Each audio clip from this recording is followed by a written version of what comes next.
Hey guys! Welcome back sa ating YouTube channel. Again, this is BM Gaming and today ang pag-uusapan natin is kung paano ka nga ba kikita dito kay Lord9. Anyway guys, if you are new to the channel, don't forget to hit the subscribe button and the notification bell para lagi kayong updated sa mga panibago nating uploads regarding kay Lord9. Let's go!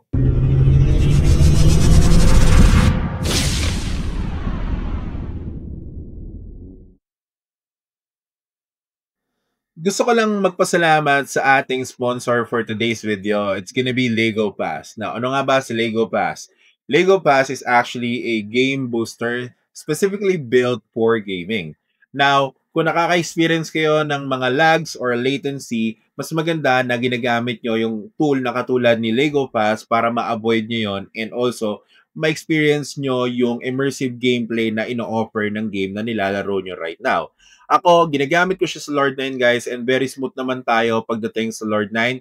We currently have a max settings on Lord9 right now so that we can also see yung every detail ng map and also ng mobs.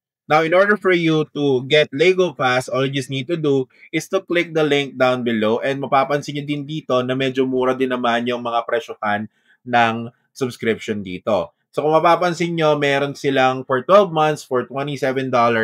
Okay, meron din silang 6 months for $14. Meron silang for 3 months which is almost $8. So mapapansin nyo naman dyan guys na mura naman siya. And you can actually choose to pay using your credit card, Google Play, or even PayPal. Now, if you want to get a discount code on your first purchase, you can actually put the code BM here and then you can just redeem it and get a subscription so that you will be able to get a good amount of discount.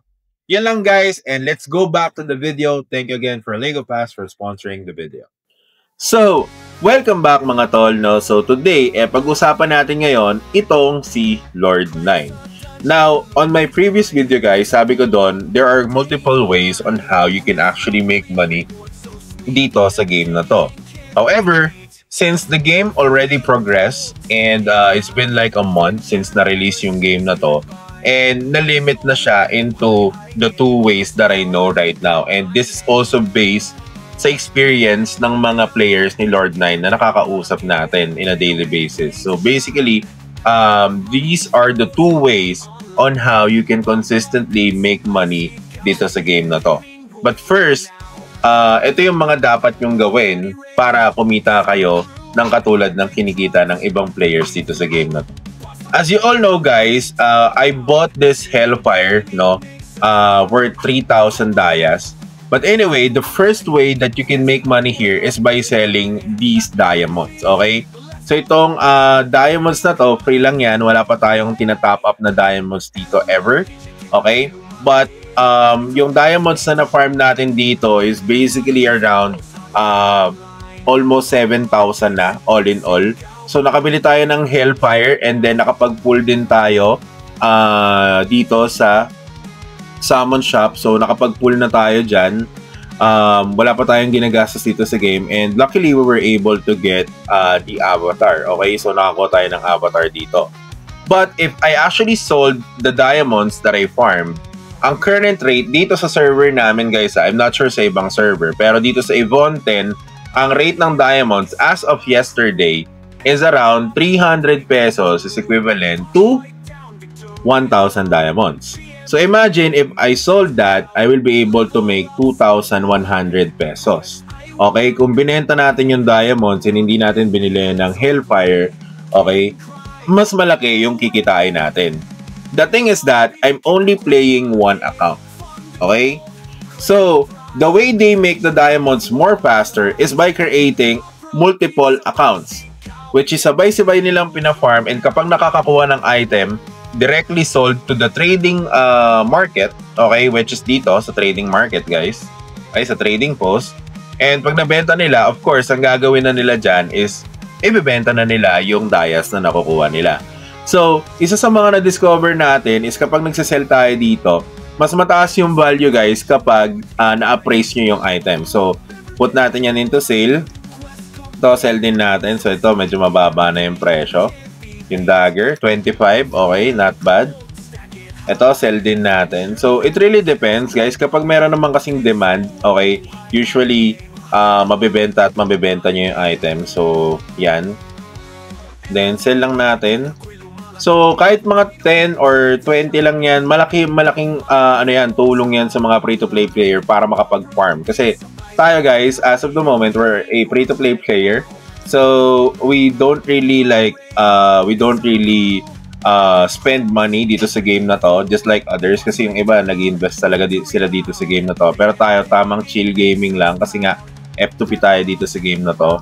So yan. So i-appraise natin tong ibang weapons dyan, but ililist muna natin tong mga na-appraise ko na. And then let's say for example you have like 5 characters that where you will list these items, no? So far, kahit mag-average lang kayo ng 200 or let's say 100 daily diamonds, okay, malaking bagay na yon sa 5 character kasi 500 diamonds na yun, guys. And sabi ko nga, yung 1K is equivalent to 300. So probably mga 150 na yan. So mag-accumulate naman yan as long as you're making sure na naka-AFK yung mga characters nyo and nagpo-farm lang sila sa specific spot. Now, where to actually go if in any case na gusto nyo mag-farm or gusto nyo ilagay sa farm spot yung mga dummy accounts nyo or yung other accounts na meron kayo. So, most commonly, dito sila sa map na tinatawag na, actually dito guys, sa Secret Lab. Okay? And then, dito sa Test Subject Lab, makikita nyo naman yung mga loots dito. So, usually, ito yung mga items na somehow merong value. So, tingnan natin. So, 41. Okay, medyo mababa pa to guys, pero you get the idea. So, ang pinaka main goal lang dito is makuha nyo yung pinaka rare na item, which is I think itong skill book. Yan. So currently 440 ang isa nito. So ang habol ng mga players dito is to get these skill book. Alright, and then syempre yung mga higher level, minsan tumatambay na sila dito sa mga matataas na part ng map. So ayan, mga level 70. So dito na nalulot yung mga rare items talaga guys. Kung mapapansin nyo, mga 500 na yung value. So, your goal is to also level up, of course. Pero kung marami nga kayong account, pinapalevel nyo sila during the day, no? Pinapalevel nyo yung mga characters na yon. Eh, maganda kasi kahit pa paano, you have more chances of getting the items. Okay? Ngayon, isa sa mga pinaka best way dito, I think, for you to be able to make money is to actually go sa Garbana Underground Waterway. Okay? Why? Kasi nandito yung mga rare, super rare na items, guys, no? Meron dito mga legendary and these really cost high, to be honest with you. Kahapon, I think, merong na-sold na item almost 171k PHP. Okay? And kung mapapansin nyo dito, yung mga presyohan ng item, especially kapag legendary, okay, may lumabas pa na epic. Okay. So kapag mga legendary items guys, usually malaki yung presyohan niyan. Okay? So check natin yung highest price right now. So kung mapapansin niyo dito, the amount is pretty good. Kung makikita niyo dito sa screen natin, ito legendary item guys, no? Basic option. Ang presyo is 57k. So kapag nakakuha ka nito, talagang instant paldo ka talaga eh. 'Di ba? Ito yung current lowest price, okay, listed, pero ito yung price na binebenta niya.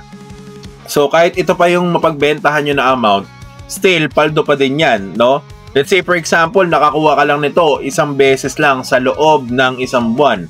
Not bad na rin, mas malaki pa yung sinasahod mo sa mga managers or TL sa BPO kasi ang sahod ng mga managers at TL sa BPO mga around 40 to 50 lang. So, kung makachamba ka ng isang item na legendary, ito nga epic lang guys eh, oh. Pero ito siya lang yung lowest listed price. Okay? And then, kung mapapansin nyo din, appraise na siya. Meron na siyang attack speed na 8%. Wow, napakaganda ng pagkaka-appraise nito guys, no? Critical hit damage and all damage in PvP 11%. So, kaya siya mahal. Kaya mahal yung value kasi yung stats niya. So, it really depends also sa stat na makukuha nyo during appraising the item. Okay? So, ayan, marami pang items dito, mga legendary. Ito, hindi pa na-appraise to. Yan. So, malaki na kagad yung amount. So, your main goal is just to farm and farm and farm. That's it. Okay, kasi AFK grind naman yung game. Alright, now with the mission and reward, this is random actually. Random to guys, so pwede na natin palang ma-claim to. Claim natin to. Yan. So, kailangan natin mag-add ng wallet. So, lagay natin dito yung email address natin. Yan. So, lagay ko lang email address ko dito. So, you can also make money here, pero this is random and basically, hindi to guys, hindi siya yung parang guaranteed na makukuha nyo. Though, it has a price pool of 100 USDT, pero it's never a guarantee that you will get the reward. So, sabi ko nga, those two ways will definitely make you a good amount of money. It's either kung makakuha kayo ng mga normal items, you can just, list it sa trading post, and then once you list it sa trading post, guys, automatic na yan that pag na-sold, of course, meron na kayong diamonds na makukuha, and then once you get those diamonds, pretty much what you just have to do is to sell it sa ibang players kung ayaw nyo siyang gamiting pang pulls. Pero tayo guys, ginamit natin siya pang pull, ginamit natin siya for the progress of our character kasi medyo behind na tayo or behind na tayo sa mga ibang players right now dahil hindi naman tayo masyadong focus sa pagtatapos ng main quest. But anyway, that's what I'm doing now. I'm trying to reach level 55 muna. Kumbaga parang ano siya guys, no? Kumbaga slower than other players pero yun yung ginagawa natin. Kasi nga hindi naman tayo nagmamadali dito sa game na to. So yan, na-disconnect na tayo.